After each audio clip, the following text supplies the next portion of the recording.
کہ حضرت موسیٰ علیہ السلام کی گستاخی کی، اللہ پاک کے احکام کی نافرمانی کی۔ قارون کا پرابلم پتہ ہے کیا تھا؟ اس کو اتنا مال تھا کہ حضرت موسیٰ نے اس کو زکوٰۃ کا جب حکم دیا نا، تو اس زمانے پتہ ہے زکوٰۃ کتنی تھی؟ 1000 پر 1 روپیہ۔ آج کتنی؟ 100 پر 2.5 روپے نا، اگر وہ پورا سال گزر جائے۔ پھر اس زمانے میں 1000 پر 1 روپیہ تھی، بہت تھوڑی زکوٰۃ تھی، مگر اس کی وہ 1000 پر 1 روپیہ کو جب اس نے کیلکولیٹ کیا نا، تو وہ اس زمانے کے اربوں روپے بن گئے۔ وہ کہتا ہے اتنے سارے زکوٰۃ میں کیسے دے دوں، میرا مال کم ہو جائے گا۔ اللہ اکبر۔ اللہ سے ایک اور دعا کیا کرو، میں تو کرتا ہوں، سمجھ آئے تو آمین کہہ دینا، کہ اللہ وہ مال مت دینا جس کی زکوٰۃ بھاری پڑ جائے، مال وہ دینا جس کی زکوٰۃ دل سے دینے کا شوق پیدا ہو جائے۔ کیا کرنا ہے ایسے مال کو کہ مال اتنا ہو گیا، اوئے ہوئے ہوئے اب کروڑوں روپے زکوٰۃ دینی پڑے گی۔ ارے تجھے اللہ نے اربوں دیے ہیں تب کروڑوں بن رہے نا۔ اللہ مال دے تو خرچ کرنے کا لطف بھی عطا فرمائے۔ خوش نصیب پتہ ہے کون ہے؟ ہاں، یہ بات شاید بہت سے کو سمجھ نہیں آئے گی۔ 2-4 ہزار زکوٰۃ بنے، 1-2 لاکھ زکوٰۃ بنے، وہ نکل جاتی ہے۔ جب زکوٰۃ کروڑوں میں بن جائے نا، پھر یہاں بوجھ شروع ہو جاتا ہے۔ اللہ اس بوجھ سے بچائے۔ مزہ خوش نصیب پتہ ہے کون ہے؟ کہ جب بھی وہ اللہ کی راہ میں خرچ کرے نا، اس کے دل میں خوشی داخل ہو، وہ مزہ کرے، انجوائے کرے، وہ سمجھ لے اچھا آدمی ہے، مزہ آ رہا ہے نا۔ تمہیں اللہ کی راہ میں خرچ کر کے فکر نہیں ہو رہی، ٹینشن نہیں ہو رہی، بوجھ فیل نہیں ہو رہا، سمجھ لو دل میں معاملہ ٹھیک ہے۔ لیکن جیسے ہی میں کسی غریب کی مدد کرتا ہوں، مسجد میں دیتا ہوں، اللہ کی راہ میں خرچ کرتا ہوں، اور ادھر تکلیف شروع ہو جاتی ہے نا، سمجھ لو دیر از سم تھنگ رانگ، گڑبڑ ہے۔ اللہ کا مال اللہ کی راہ میں دے رہا ہوں، تکلیف کیوں ہو رہی ہے؟ مجھے ایک بات بتاؤ، آپ کے پاس کوئی بندہ کہے یار یہ میرے 1 لاکھ روپے رکھنا، میں بعد میں لے لوں گا، اور تھوڑے دنوں بعد آپ کو فون کرے میں بندہ بھیج رہا ہوں اس کو 5000 دے دینا، تکلیف ہوگی آپ کو؟ کیوں نہیں ہوگی بھائی؟ اسی کے ہیں، لاکھ روپے رکھوائے ہوئے ہیں، 5000 مانگ رہا ہے، تو تکلیف کس بات کی ہے؟ ہمارے پاس اللہ نے، مثال دے رہا ہوں، مثال کے طور پر لاکھ روپے رکھوائے اور 1 سال بعد 2500 روپے کا حکم آتا ہے کہ 2.5% زکوٰۃ دے دو، تکلیف کس بات کی ہے؟ تکلیف پتہ کس بات کی؟ یہ میرے ہیں، اگر جس دن تم نے مان لیا نا اللہ کے ہیں تو کوئی تکلیف نہیں ہوگی، اللہ تیری راہ میں دے رہا ہوں۔ اچھا مزے کی بات کیا ہے؟ اللہ کی راہ میں دیتے ہو، اللہ اور بڑھا دیتا ہے، اللہ نے وعدہ فرمایا اور بڑھا دوں گا۔ اچھا پھر فطرہ اس کو دینے کو پرابلم ہو رہی ہوتی ہے لوگوں کو، قربانی اس میں پرابلم ہو رہی، اللہ کا ہی مال ہے بھائی، اور اللہ ملٹی پلائی بھی کر رہا ہے۔ میں گارنٹی دیتا ہوں، مجھ سے نہ پوچھے، کسی سے بھی پوچھ لیں، جو حلال کماتا ہے اور پوری زکوٰۃ دیتا ہے، ہر سال اللہ اس کی زکوٰۃ میں اضافہ فرما دیتا ہے۔ زکوٰۃ میں اضافے کا مطلب کیا ہوا؟ مال میں بڑھ گیا نا، مال بڑھا تو زکوٰۃ بڑھی نا۔ اس کا مطلب یہ طے ہے کہ اللہ کی راہ میں خرچ کرنے سے مال کم نہیں ہوتا، یہ بس دل کا فطور ہے کہ دیتے وقت پتہ نہیں کیوں پرابلم ہوتی ہے۔ جس کو تکلیف ہوتی ہے نا، وہ اپنے دل کا علاج کر لے کہ یار یہ میرے دل میں اتنی خباثت ہے کہ میرے رب نے مجھے مال دیا اور اسی کی راہ میں خرچ کرنے پہ مجھے پرابلم کیوں ہوتی ہے؟ خوش ہوا کرو۔ سچی بات یہ ہے، میں نے کئی سال پہلے ایک جملہ کہا تھا، دوبارہ کہہ دیتا ہوں، اللہ کرے میرے بھی دل میں بیٹھ جائے، آپ کے بھی دل میں بیٹھ جائے، کہ جب بھی اللہ کی راہ میں خرچ کیا کرو نا، سجدہ کیا کرو، شکر ادا کیا کرو، یا اللہ تیری مہربانی، تو نے دینے والا بنایا، مانگنے والا نہیں بنایا۔ ہاں، یہ رب کی مہربانی۔ اور جس دن تم دینے والے، خوشی والے بن گئے نا، اللہ یہ ہاتھ دینے والا ہی رکھے گا، کبھی مانگنے والا نہیں بنائے گا، کیونکہ تمہیں دینے میں خوشی ہو رہی ہے۔ پرابلم جن کو ہوتی ہے نا، جن کو زکوٰۃ بوجھ فیل ہوتی ہے، وہ اپنا علاج کرے۔ تو قارون کا یہی پرابلم تھا، اس کا نتیجہ کیا نکلا؟ قرآن کہتا ہے فَخَسَفْنَا بِهِ وَبِدَارِهِ الْأَرْضَ فَمَا كَانَ لَهُ مِنْ فِئَةٍ يَنْصُرُونَهُ مِنْ دُونِ اللَّهِ وَمَا كَانَ مِنَ الْمُنْتَصِرِينَ۔ قرآن کہتا ہے تو ہم نے اسے اور اس کے گھر کو زمین میں دھسا دیا، تو اس کے پاس کوئی جماعت نہ تھی جو اللہ کے مقابلے میں اس کی مدد کرتی، اور نہ وہ خود اپنی مدد کر سکا۔ اب ذرا غور کیجئے۔ اچھا اس کے اندر ایک اور پرابلم پتہ ہے کیا تھی؟ قرآن ہی بتاتا ہے، قال انما اوتیتہ علی علم عندی۔ قارون کہتا تھا کہ یہ تو مجھے ایک علم کی بنا پر ملا ہے جو میرے پاس ہے۔ وہی والی بات، میں نے کمایا ہے، میں نے محنت کی ہے، میں نے جناب بڑا کمپیوٹر کا کورس کیا جب جا کے پیسے بنے، میں نے فلاں یونیورسٹی کی ڈگری لی ہے نا تب جا کے 2 لاکھ روپے کی نوکری ملی ہے، ارے میں نے کتنے سال کاریگر کے ساتھ بیٹھ کر کام سیکھا ہے تب جا کے میرا یہ کارخانہ بنا ہے۔ یہی ہم کہتے ہیں نا، یہ والا علم تھا، یہ والی سوچ تھی۔ قارون نے بھی یہی کہا، میرے پاس ایک علم ہے، اس علم کی وجہ سے مجھے یہ خزانہ ملا۔ اللہ اکبر، یہی بری سوچ تھی، یہی اس کی باطل سوچ تھی کہ قارون غضب الہی کا شکار ہوا اور برے خاتمے میں مبتلا ہو گیا۔ کچھ نہیں ہے میرے پاس، جو دیا ہے رب نے دیا ہے، فقط اللہ کی مہربانی سے تمہیں ترقی مل رہی ہے۔ ہمیشہ میرے پیارے اسلامی بھائیوں یہ ذہن رکھیے گا۔ ارے سبحان اللہ، علامہ ابو الحسن شاذلی فرماتے ہیں کسی شے کے متعلق ملکیت کا دعویٰ کرنے اور دل میں اس کی ملکیت کا خیال لانے سے بچو، کیونکہ جو بندہ ملکیت کا دعویٰ کرتا ہے وہ کامل مومن نہیں ہوتا۔ اللہ پاک تو خود فرماتا ہے ان اللہ اشتری من المؤمنین انفسهم واموالهم، بے شک اللہ نے مسلمانوں سے ان کے مال اور جان خرید لیے ہیں۔ ہم تو بک چکے ہیں بھائی، جنت کا سودا ہوا ہے نا، اللہ کے حبیب نے سودا کروایا ہے، ہم نے اپنے مال اور اپنا جان اللہ کی بارگاہ میں بیچ دیا ہے۔ تو جب ہمارا ہے ہی کچھ نہیں تو پھر دعویٰ کیسا؟ اللہ کرے کہ ہمارا یہ ذہن بن جائے۔ اچھا ایک اور خوبصورت بات، ابھی جو میں مثال دے رہا تھا کہ کوئی بندہ لاکھ روپے ہمارے پاس رکھوائے اور 5,000 روپے مانگے تو ہمیں کیا کہے گا؟ آپ کی مہربانی آپ نے 5,000 دے دیے، نہیں کہے گا نا، اسی کے پیسے تھے اس نے مانگے۔ مگر اللہ کی شان دیکھو، مال دیا رب نے، احسان کیا رب نے، اور اب جب ہم اللہ کی راہ میں خرچ کرتے ہیں تو اللہ قرآن میں کیا فرماتا ہے؟ سبحان اللہ، میرے رب کی شان کریمی دیکھو، اللہ قرآن میں فرماتا ہے من ذا الذی یقرض اللہ قرضا حسنا، ہے کوئی جو اللہ کو قرض حسن دے؟ ارے ذرا سوچے، یا اللہ تیرا مال ہے، ہماری کیا اوقات کہ تجھے قرض دیں؟ اللہ فرماتا ہے کوئی جو اللہ کو قرض حسن دے؟ فَيُضَاعِفَهُ لَهُ أَضْعَافًا كَثِيرًا، تو اللہ اس کے لیے بہت گنا بڑھا دے۔ وَاللَّهُ يَقْبِضُ وَيَبْسُطُ، اور اللہ تنگی اور کشائش یعنی کھول دیتا ہے۔ وَإِلَيْهِ تُرْجَعُونَ، اور تمہیں اسی کی طرف پھر جانا ہے۔ اللہ اکبر۔ تفسیر صراط الجنان میں اس آیت کے تحت ہے کہ راہ خدا میں اخلاص کے ساتھ خرچ کرنے کو قرض سے تعبیر فرمایا۔ یہ اللہ کا کمال درجے کا لطف و کرم ہے، کیونکہ بندہ بنایا ہوا اسی کا، مال اس کا عطا فرمایا ہوا، حقیقی مالک وہ، جبکہ بندہ اس کی عطا سے مجازی ملک رکھتا ہے۔ مگر قرض سے تعبیر کیوں کی گئی؟ علماء نے بڑی بحث کی۔ اللہ یہ فرما دیتا ہے کوئی جو اللہ کی راہ میں خرچ کرے، یہ کیوں فرمایا ہے کوئی جو اللہ کو قرض دے؟ اس کی پتہ وجہ کیا ہے؟ علماء کہتے ہیں جب بندہ کسی کو تحفہ دیتا ہے نا، گفٹ کرتا ہے، تو واپسی کی امید نہیں ہوتی ہے، دے دیا نا، اور کسی کو قرضہ دیتا ہے تو کیا ہوتا ہے؟ واپس ملے گا۔ کب دو گے بھائی؟ مہینے کے کتنے دو گے؟ گارنٹی کیا ہے؟ قرضہ الگ ہے، تحفہ الگ ہے۔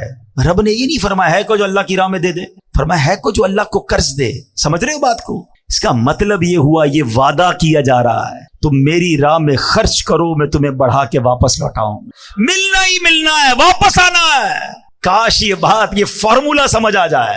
بلکہ سچی بات بتاؤں، اگر کوئی غریب بیٹھا ہے نا میرا بھائی، روزگار کا پرابلم ہے، قرضے میں ڈوب گیا ہے، کوئی پرابلم آ گئی ہے، یہ مت سمجھو کہ میں اللہ کی راہ میں کیسے خرچ کروں گا۔ بلکہ قبلہ مفتی قاسم صاحب نے ایک بڑی پیاری بات تفسیر قرآن صراط الجنان میں لکھی کہ دنیا بھر کے امیروں کا جائزہ لینا تو میجورٹی یعنی اکثریت ان میں کہیں نہ کہیں اچھے کام میں کچھ نہ کچھ خرچ کر رہی ہوتی ہے، اس لیے ان کا مال بڑھ رہا ہوتا ہے۔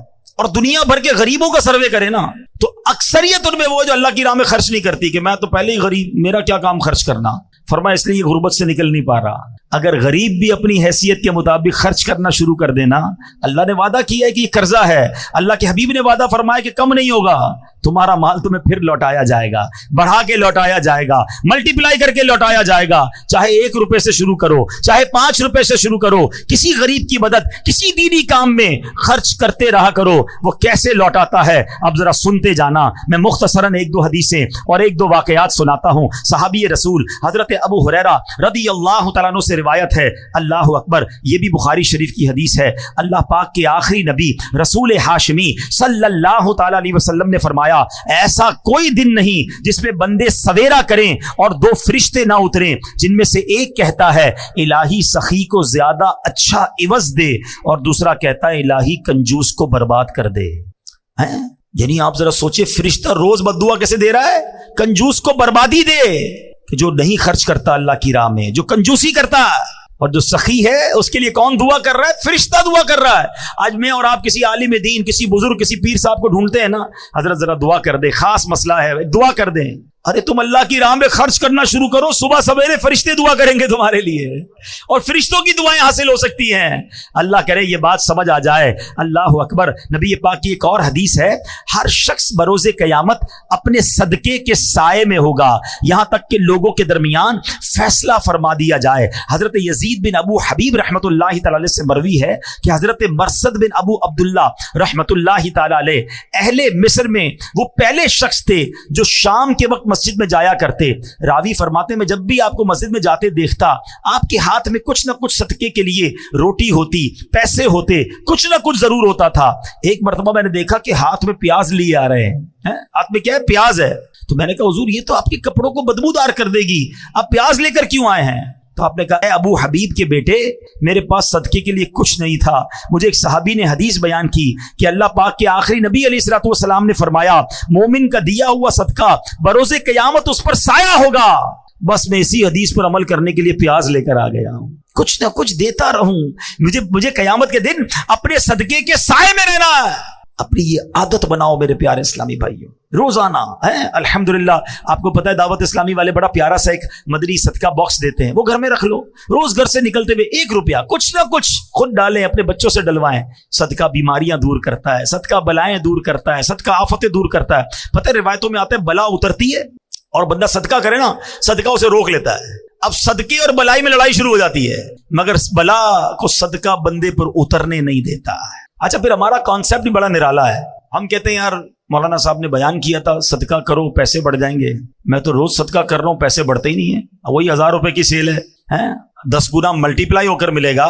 آج 100 روپے دوں گا تو کل ملٹی پلائی ہو کے 2000 ہونی چاہیے تھی, وہ 100 روپے بھی چلے گئے, سیل بھی اتنی ہی ہے. تو اب پرابلم پتہ ہے کیا کہ ہمارا مائنڈ سیٹ مال کو ملٹی پلائی کرنے میں. اب میں آپ سے سوال کرتا ہوں, آپ 100 روپے صدقہ کریں, اس کے بدلے 1000 روپے مل جائیں, یہ اچھا, یا باہر روڈ پہ نکل کر آپ کا ایکسیڈنٹ ہونا تو اللہ نے وہ ایکسیڈنٹ بچا لیا, آپ کی ٹانگ ٹوٹنے والی تھی اللہ نے اس سے بچا لیا, دکان میں آگ لگنے والی تھی اللہ نے اس سے بچا لیا. اللہ بہترین فیصلہ کرنے والا ہے نا.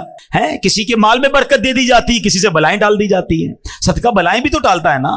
تو ہم جب خیر سے گھوم رہے ہیں نا, مصیبتوں سے بچ رہے ہیں, اور کبھی کبھی آپ نے دیکھا ہوگا آپ کے بچہ گرتے گرتے رک جاتا ہے, آپ کسی سیڑھی سے گرتے گرتے بچ جاتے ہیں, کبھی ٹریفک میں اچانک آپ رکتے اور گاڑی نکلتی ہے, آپ کہتے ہیں یار بچ گیا, ایسے ہی بچ گئے.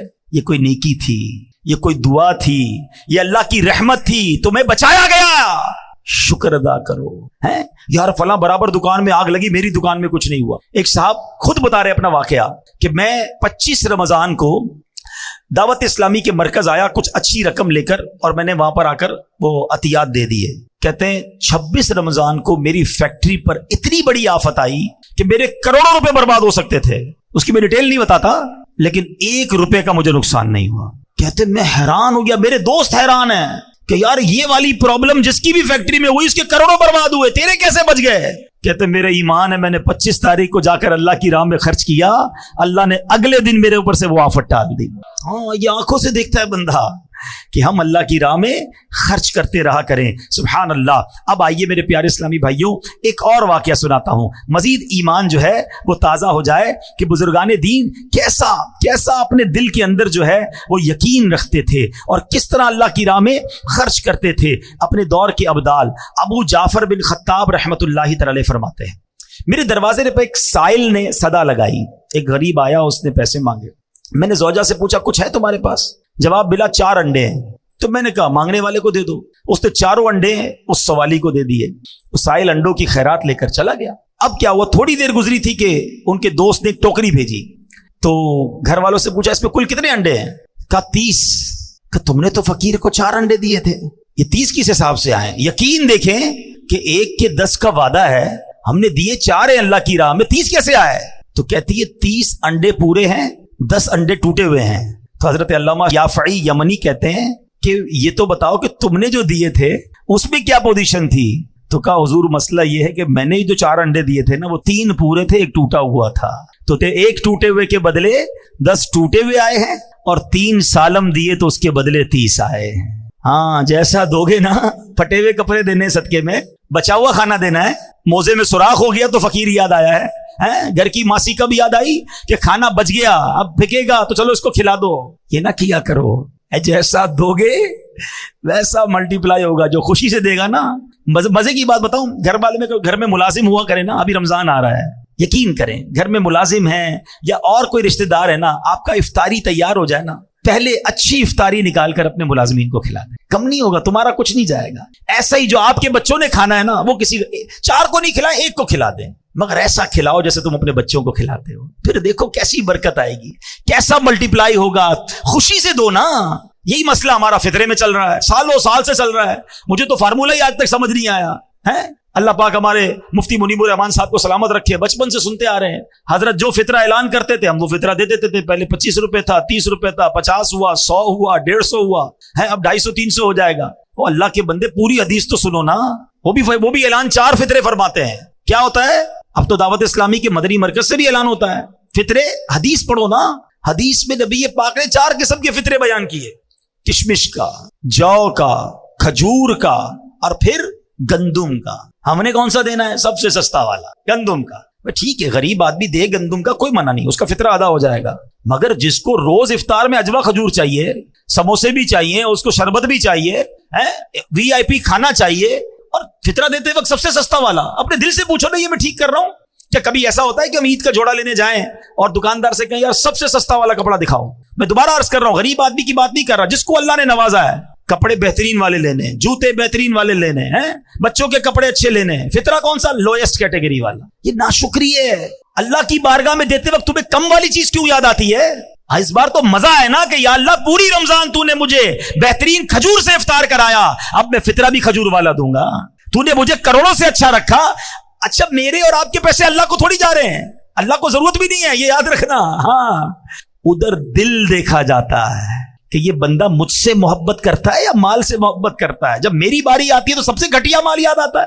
ہمارا مائنڈ سیٹ تو اتنا عجیب ہے پیارے اسلامی بھائیوں. مثال کے طور پہ ابھی جمعے کی نماز میں امام صاحب اعلان کریں کہ ذرا اللہ کی راہ میں خرچ کرو. آپ کو جناب آج سخاوت کا جو ہے نا دریا جوش مار رہا ہے, چلو یار آج 100 روپے دے دیتے ہیں. آپ نے اپنا پرس نکالا, 100 روپے کے 2 نوٹ ہیں اس کے اندر, ایک کڑک والا, ایک پرانا والا. سچ بتاؤ کون سا مسجد کے ڈبے میں ڈالتے ہو؟ پرانا والا. کیوں مطلب وجہ بتاؤ نا. کڑک والا 110 روپے کا نہیں ہے, وہ بھی 100 روپے کا ہے.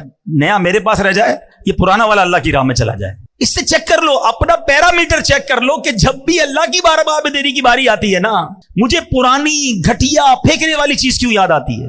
کھانا بچ گیا تو اللہ کے نام پہ یاد آئے گا, ارے بھائی اچھا کھانا بھی کھلا دو نا. کپڑے پرانے ہو گئے تب کوئی فقیر یاد آئے گا. اللہ کی راہ میں خوشی سے دو. 4 پارے کی پہلی آیت ہے, لن تنالوا البر حتى تنفقوا مما تحبون. اللہ فرماتا ہے تم اس وقت تک بھلائی تک نہیں پہنچ سکتے جب تک اپنی پیاری چیز اللہ کی راہ میں خرچ نہ کر دو. اچھا, جب صحابہ نے یہ آیت سنی نا, کوئی آتا کہتا حضور یہ باغ ہے نا, میری ساری پراپرٹی میں یہ باغ مجھے بڑا پسند ہے, یہ اللہ کی راہ میں دیتا ہوں. حضور میرے سارے مال میں یہ گھوڑا مجھے بڑا پسند ہے, میں یہ اللہ کی راہ میں دیتا ہوں. جو بیسٹ پسند تھا نا وہ دیا کرتے. ہمیں جو پسند نہیں ہے وہ اللہ کی راہ میں بانٹنا ہے. کتنا فرق ہے. کیسے ہوگا مجھے بتاؤ نا, مسئلہ حل کیسے ہوگا؟ خوشی کے ساتھ بیسٹ اللہ کی راہ میں دو اور دل سے دو. اچھا بعض اوقات پتہ ہے کچھ لوگ کیا کہتے ہیں, یار جو مجھے پسند ہے نا وہ ایک ہی ہے, میرے پاس وہ چیز ایک ہی ہے, وہ دے دوں گا تو چلی جائے گی. تمہارے پاس ایک ہے نا, میرے اللہ کے پاس ایک تھوڑی ہے. تم دو, اللہ تمہیں اس سے اچھی عطا فرما دے گا نا. تو صحابہ کرام تو ایسے تھے کہ بہترین چیز خرچ کرتے تھے. ہم کیا کرتے ہیں, بلکہ ہمارا تو ایسا عجیب مائنڈ سیٹ ہے, کسی کے 4 بچے ہو نا, ایک بچہ بڑا ہوشیار, سبق پورا یاد کرتا ہے, اس کو ڈاکٹر بنائیں گے. دوسرا بچہ گھر کے کھلونے بھی خود ٹھیک کر لیتا ہے, بڑا دماغ ٹیکنیکل ہے, اس کو انجینئر بنائیں گے. تیسرا بچہ حساب کتاب میں بڑا تیز ہے, اس کو اکاؤنٹنٹ بنائیں گے. چوتھا بچہ بہت شرارتی, کچھ بھی یاد نہیں کرتا, بلکہ زبان بھی اس کی توتلی ہے, صحیح بات بھی سمجھتا نہیں ہے, اس کو مدرسے میں ڈال دیتے ہیں. یار آپ سوچو یار یہ کیا ہو رہا ہے. یعنی ہمارے گھر میں جو بچہ ہمارے کام کا نہیں وہ اللہ کی راہ میں دینا ہے. یہ بہت بڑی عجیب بات ہے. سچ بتاؤں, گھر کا بہترین بچہ عالم دین بناؤ. ہاں, ایسا بچہ جو ذہین ہونا, یار اس کو مفتی بناؤں گا, یہ پوری دنیا میں جا کے دین کا ڈنکا بجائے گا. ہم کہتے ہیں ہمارے علماء آؤٹ ڈیٹڈ ہیں, ہمارے علماء اس طرح بات نہیں کرتے جس طرح لوگوں کو بات کرنی چاہیے. اور علماء بنانے کے لیے بچے کون سے دے رہے ہو؟ دو نا اپنے خاندان کا بہترین بچہ کہ جو عالم بن کر پوری دنیا میں دین کا ڈنکا بجائے, تب مزہ آئے گا نا. آپ را مٹیریل کون سا دیتے ہو مدرسے میں؟ تو یہ عجب ذہن بن گیا ہے. تو میرے پیارے اسلامی بھائیوں, جب رب کی بارگاہ میں دینے کی باری آئے نا, خوش دلی کے ساتھ, مزے کے ساتھ, بہترین دو. وہ دل دیکھتا ہے کہ یہ میرا بندہ مجھ سے پیار کرتا ہے یا مال سے پیار کرتا ہے. انڈے دیے تھے نا, جو پورے انڈے تھے اس کے بدلے پورے آئے, جو ٹوٹے تھے اس کے بدلے ٹوٹے انڈے آئے۔ آئیے میرے پیارے اسلامی بھائیوں، اب بیان ختم کرنے سے پہلے ایک اور پرابلم بھی ہے جو مال دیتے وقت، صدقہ دیتے وقت ہم گڑبڑ کر جاتے ہیں۔ اللہ کے پیارے حبیب صلی اللہ تعالی علیہ وسلم نے خود اس کے بارے میں ہماری رہنمائی فرمائی ہے۔ یہ حدیث پاک سن لیں کہ ایک مرتبہ ایک شخص بارگاہ رسالت میں حاضر ہوا، عرض کی کہ حضور قیامت کے دن کون سی چیز نجات دلائے گی؟ اللہ کے حبیب علیہ الصلوۃ والسلام نے فرمایا اللہ پاک کے ساتھ بد دیانتی نہ کرنا۔ تو اس نے کہا حضور اللہ پاک کے ساتھ بندہ کیسے بد دیانتی کر سکتا ہے؟ اللہ یعنی ہماری عام سی زبان میں اللہ سے بے ایمانی کیسے ہو سکتی ہے؟ اللہ سے بد دیانتی کیسے ہو سکتی ہے؟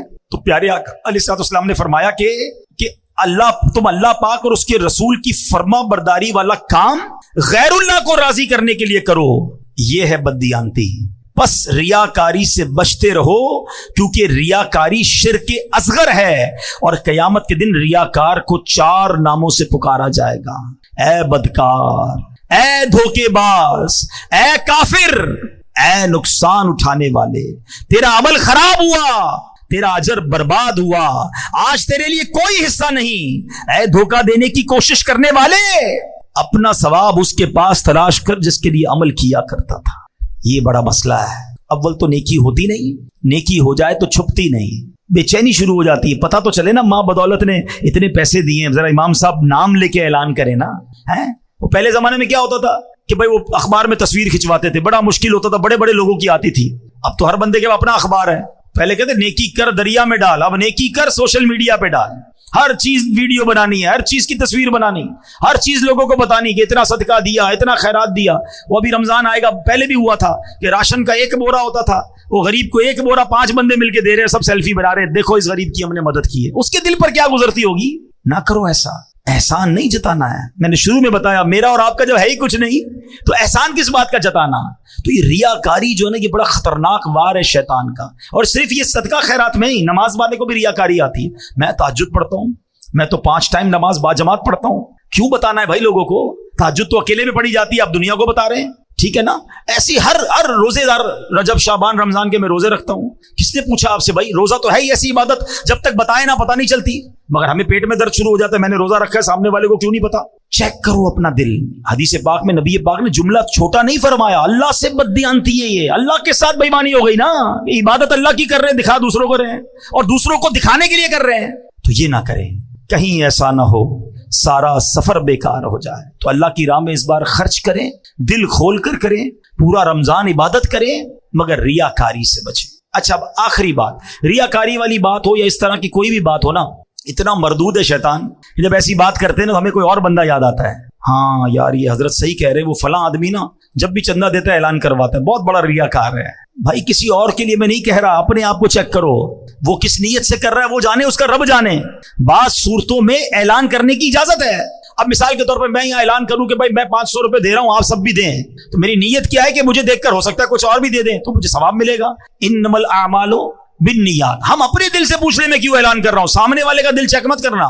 تو ریاکاری سے بچیں، دکھلاوے سے بچیں، اور جب بھی کسی کی مدد کریں نا احسان نہ جتائیں، یہ بہت بڑا مسئلہ ہے۔ قرآن کہتا ہے یا ایھا الذین آمنوا لا تبطلوا صدقاتکم بالمن والاذی، اے ایمان والو اپنے صدقے باطل نہ کرو احسان جتا کر، تکلیف پہنچا کر۔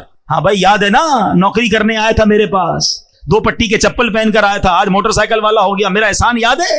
بھول تو نہیں گیا؟ میں نے قرضہ دیا تھا، ٹھیلا لگاتا تھا، دکان والا ہو گیا۔ تیری بہن کی شادی کے وقت تو میرے پاس آیا تھا، میں نے تیرے کو قرضہ دیا تھا۔ توبہ توبہ توبہ، جو یہ کرتا ہے وہ سوچے وہ کتنی تکلیف پہنچاتا ہے اس غریب آدمی کو۔ ارے میرے پاس تھا کیا، اللہ کی مہربانی تھی تو میں نے اس کی مدد کی ہے، میں بھی تو کسی کے دروازے پر مدد لینے جا سکتا تھا۔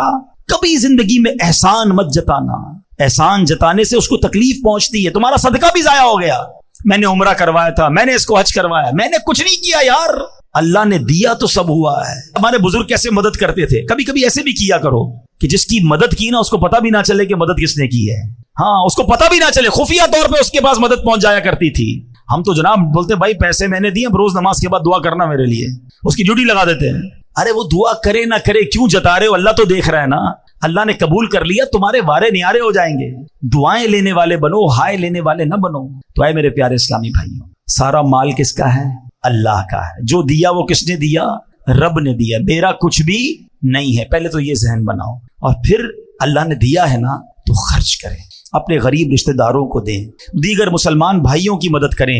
ماہ رمضان میں اپنے دسترخوان کے ساتھ ساتھ کوئی ایک دسترخوان اچھا کر دیں، ان کے دسترخوان پر بھی کھانا پہنچ جائے۔ یہ روڈوں پر جو بہت سارے لوگ بانٹتے ہیں اس سے بہتر یہ کہ کسی غریب کے گھر میں پہنچا دیں۔ روڈ پر تو بہت سارے لوگ کھا لیتے ہیں مگر ہمارے گھر میں بہنیں، ان تک تو نہیں پہنچتا نا سامان، تو کسی ایک رشتہ دار، کسی ایک غریب کے گھر تک پہنچانے کا انتظام کریں۔ اور اس کے بعد اپنی زکوٰۃ میں اپنی دعوت اسلامی کو یاد رکھیں، جو دین متین کا اتنا بڑا کام پوری دنیا میں کر رہی ہے۔ ہمارے مدرسۃ المدینہ اور جامعۃ المدینہ ہیں جس میں بچے اور بچیاں بغیر فیس کے قرآن پاک پڑھ رہے ہیں، درس نظامی کر رہے ہیں۔ الحمدللہ 1 لاکھ سے زیادہ حافظ قرآن دعوت اسلامی نے پاکستان میں اس امت کو عطا فرما دیے ہیں۔ کراچی کے بزرگ بیٹھے ہیں، ایک اشارہ کروں گا، میری بات سمجھ جائیں گے۔ میں جب چھوٹا تھا، آج سے 30 سال پرانی اگر بات کریں تو کراچی میں تراویح پڑھانے کے لیے حافظ قرآن نہیں ملتا تھا، پنجاب سے بلانا پڑتا تھا، ایسا ہی ہے۔ اور آج مجھے بتاؤ کراچی میں کون سی گلی ہے جہاں تراویح نہیں ہو رہی ہے؟ کون سی بلڈنگ ہے جہاں تراویح نہیں؟ ایک بلڈنگ میں 3 تراویحاں ہو رہی، کیسے ہو رہی ہیں بھائی؟ حافظ کوئی درخت میں اگے ہیں کسی فصل میں نکلے ہیں؟ یہ دعوت اسلامی کے مدرسے ہیں۔ الحمدللہ 1 لاکھ سے زیادہ حافظ قرآن دعوت اسلامی نے بنا دیے۔ قرآن کی خدمت کا کیسا نظام بنایا، ہزاروں بچوں اور بچیوں نے درس نظامی کر لیا، 150 کے قریب انگلش میڈیم اسکول بنا دیے، 34,000 بچے اور بچیاں اس میں دنیاوی تعلیم کے ساتھ ساتھ دینی تعلیم حاصل کر رہے ہیں۔ سال کی 600 کے قریب مسجدیں دعوت اسلامی ملک اور بیرون ملک میں بنا رہی ہے۔ آج کل چینل پر جو بے حیائی اور فحاشی ہے کسی کو بتانے کی ضرورت نہیں ہے، مگر ایک چینل ایسا ہے جس کو دیکھ کر غیر مسلم مسلمان ہو رہے ہیں، بے نمازی بن رہے ہیں، شرابی شراب چھوڑ رہے ہیں۔ ارے چینل دیکھ کر رقص و سرور کی محفل سجدے تو سنی ہوں گی، مگر یہ کیسا چینل آیا جس کو دیکھ کر مدینے کی یاد میں آنسو بہ رہے ہیں، اللہ کے خوف سے دل لرز رہے ہیں، لوگ گناہوں سے توبہ کر رہے ہیں، ماں باپ کا ہاتھ چوم رہے ہیں، صرف اردو زبان میں نہیں، انگلش زبان میں، پھر اس کے بعد بنگلہ زبان میں، اب جناب عربی زبان میں یوٹیوب پر مدری چینل شروع کر دیا۔ بچوں کی نفسیات کے مطابق بچوں کے پروگرام کڈز مدری چینل شروع کیا گیا، اور اس کے بعد جب کارٹونز کے ذریعے بے حیائی پھیلائی جا رہی ہے، کارٹونز کے ذریعے اب جناب بچوں کے ساتھ ان کو غلط رسم و رواج سکھائے جا رہے تھے، تو اس کو کاؤنٹر کرنے کے لیے دعوت اسلامی نے اینیمیٹڈ خاکے بنائے، اپنے اسلامک کارٹونز بنائے، اور اب وہ کارٹونز بھی کئی زبانوں میں الحمدللہ شائع کیے جا رہے ہیں۔ اور آپ کو جان کر خوشی ہوگی اس کی پذیرائی کیسے ہے۔ کبھی موقع ملے تو یوٹیوب پر کڈز لینڈ مدنی چینل کو سرچ کیجئے گا، ہمارے ایک کارٹون کے کلپ کو 50 ملین لوگوں نے دیکھا ہے۔ 50 ملین کا مطلب 5 کروڑ لوگ ہوتے ہیں، 40 ملین کا مطلب 4 کروڑ لوگ ہوتے ہیں، تو دنیا بھر کے بچے دیکھ رہے ہیں، وہ دین سیکھ رہے ہیں۔ کون سا میدان ہے جس میں دعوت اسلامی لا دینی قوتوں کا مقابلہ نہیں کر رہی؟ اور آگے چلیں، اب جب فلاحی کام کی بات کرتے ہیں، آقا علیہ الصلوۃ والسلام کی دکھیاری امت کی بات کرتے ہیں، تو کس موقع پر دعوت اسلامی نے خدمت نہیں دی؟ 2005 میں زلزلہ آیا، کشمیر میں زلزلہ آیا، اس زمانے میں بھی دعوت اسلامی والوں نے وہاں جا کر کروڑوں روپے کی امداد کی، اور جب 2019-20 میں کووڈ آیا، 1 کروڑ کے قریب مسلمانوں تک کھانا، پانی اور راشن پہنچایا گیا، کروڑوں روپے کی امداد کی گئی۔ اس کے بعد 2022 میں جب سیلاب آیا، 3.5 ارب کے قریب روپے اور سامان وہاں تقسیم کیا گیا۔ ایک نیا کام FGRF کے تحت ہو رہا ہے جو شاید کراچی والوں کو نہیں پتا۔ اے کراچی والوں، ہم بڑے سکون میں ہیں، ہمارے سندھ کے بھائی اب تک ڈوبے ہوئے ہیں، لوگ سمجھتے سیلاب ختم ہو گیا، اب بھی لاکھوں لوگوں کے گھروں میں پانی موجود ہے، ابھی بھی لاکھوں ایکڑ زمین پر پانی موجود ہے۔ ہماری ٹیم جب وہاں گئی اور جا کر دیکھا کہ 6 مہینے ہو گئے، اب تک پانی نہیں نکلا ہے، جتنا سوکھنا تھا سوکھ گیا، جتنا نکلنا تھا نکل گیا، اب نہیں نکل رہا، اور نہیں نکلے گا تو ان کے گھر کیسے آباد ہوں گے؟ ہاسپٹلز میں پانی، مسجدوں میں پانی، قبرستان میں پانی۔ اب فیصلہ کیا گیا کہ ہم پمپ لگاتے ہیں اور ان کا پانی باہر نکالتے ہیں۔ آپ کو یاد ہوگا ایک بار کراچی میں بارش ہوئی تھی تو یہ پورا خارا در کا ایریا پانی سے بھر گیا تھا، اور پانی 1 ہفتہ رہا تھا تو اس پانی میں بدبو اور گندگی کا عالم کیا تھا۔ ادھر بھی دعوت اسلامی والوں نے پمپ لگائے تھے، مگر ادھر 6 مہینے ہو گئے ہیں، وہ پانی نہیں نکلا ہے۔ آپ کو جان کر خوشی ہوگی اب تک 5 ارب گیلن پانی دعوت اسلامی والے نکال چکے ہیں۔ تقریباً 30,000 ایکڑ سے زیادہ زمین ہم نے پانی سے فارغ کر دی ہے، قبرستان پانی سے فارغ ہو گئے، اسکولیں، مسجدیں، ہاسپٹل، الحمدللہ لوگ اپنا کام کاج کرنے لگ گئے، مگر اب بھی یہ کام جاری ہے، اب بھی ہمارے پمپ لگے ہوئے ہیں،